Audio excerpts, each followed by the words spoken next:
Mokwongo adwaro ni mondo akomente wach mar the ground to gi koko manyalo bedo ni nitie e chama mar ODM.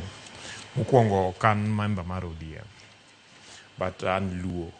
So adwaro wacho ni sama wa discuss gigi onego bed ni nitie pogruok e kind luo kaka oganda, kind chama kaka ODM kata UDA, to gi kind family. For instance, chalo gima nitie mutni moro e family ma joka Jaramogi. Mondo wabed ni wa discuss issues gi moriere. And go mi awacho ma en ni ODM kaka chama nyocha en a national party. And sega wacho ka ni an adonge ODM. Ne mana weche mag tugni gi emomiyo some of us no wuok. Mar ariyo en ni oganda maluo nigi structures gi cultural elders gi joma nyalo lose e weche mag oganda.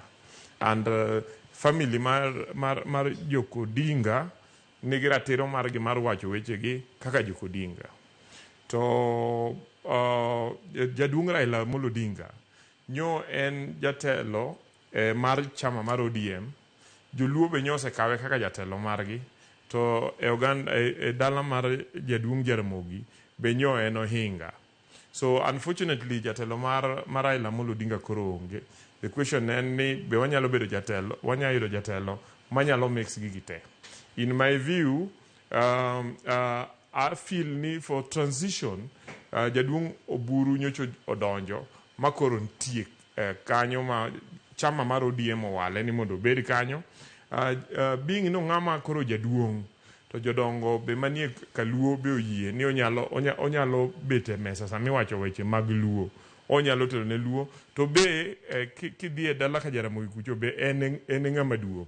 Okay, so akwayo ni it is important ni joka Jaramogi moko mondo owe paro ni issues gi maka Jaramogi inyalo loki mondo bed issues mag luo. Dibeni loso kotende kod romo mano timre kibo. Exactly, gi weche mosebet, especially kiwinjo ka amember mar joka Jaramogi wacho ni Oburu Odinga en mana party leader nyaka. Okay? Kendo kiduogi winjo ka Oburu Odinga ka en party leader nyose wacho weche kata ka gibet kaka oganda maluo gise wacho weche to achiel kuom nyathi mathin ma entie dala ka Jaramogi wuok to contradicte. Ineno king'iyo genesis magi itiyo ni ok en problem mani oganda maluo, ok en problem probably mantie chama mar ODM, en problem manyalo bedo ni nie dala gidhi gilos ka dala giwe thung'ogo oganda, giwe thung'ogo chama.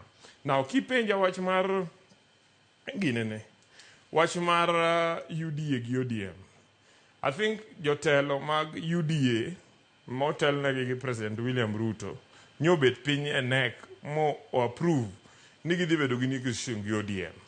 Oganda mar ODM be nyocha osebet piny under Central Committee gi mowinjore ni gidhi bedo piny gi UDA. So I feel ni mae unlike mbaka madhi mbele opposition, mae is a structured negotiation. And then structured negotiation more involves structures mag chama. And therefore I feel ni out of this negotiation wabro bedo gi winjruok not only on how they approach elections, but also on the programs and policies mag chamago, and ensuring they carry forward members mag chamago, especially can you see one members mag UDA immediately when you neck mar UDA bed pay, the message has been sent down to the grassroots.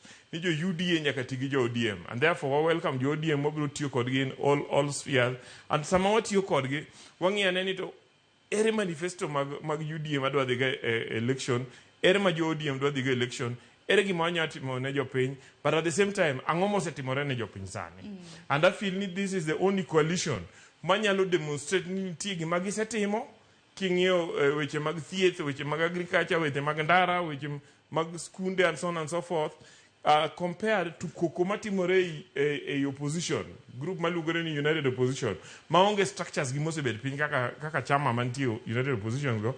At the same time onge agenda kata vision magichung'ne magitemo push us. So aneno ka jo Kenya biro riwore kendo biro support riwruok ma UDA gi ODM ni ma wa deliver President William Ruto mondo bed president wa nyaka 2032. Ero kama nyaka 2032. Yes. Keni John Titi nene nade. Wakili. 2032. Wewe winyi bende pache.